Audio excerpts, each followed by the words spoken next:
one time, in my very favorite area, I was training a new missionary, and I don't think he'd been out more than 2 weeks, and we were looking for new investigators. We hadn't been able to find any good investigators for a while, and we were kind of struggling to find some people.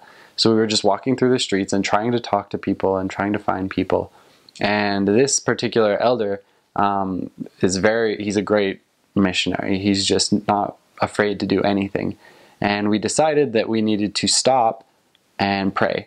Our mission president had told us just very recently that if we would just pray to have experiences and to be able to find people, that the Heavenly Father would place people in our path.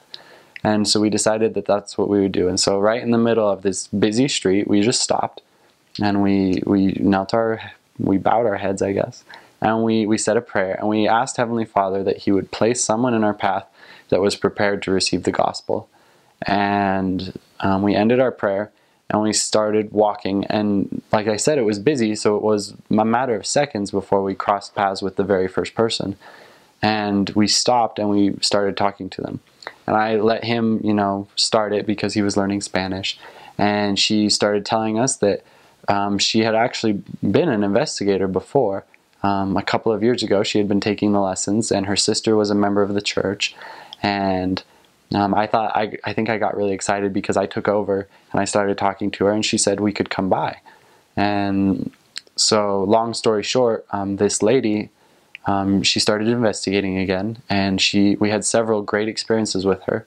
And she and her son eventually ended up getting baptized shortly after I left the area.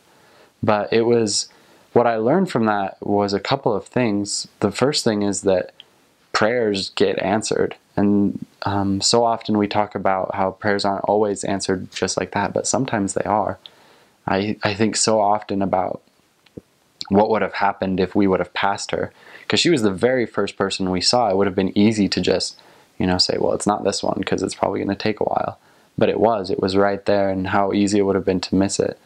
But also that Heavenly Father does place people in our paths, that our steps are guided, that was 100% meant to be, and how much it built my faith to know that we had asked something so simple and Heavenly Father had given it to us because of our faith. So that experience, and then what followed with her, was just a real testimony builder for me. It was a pretty cool thing.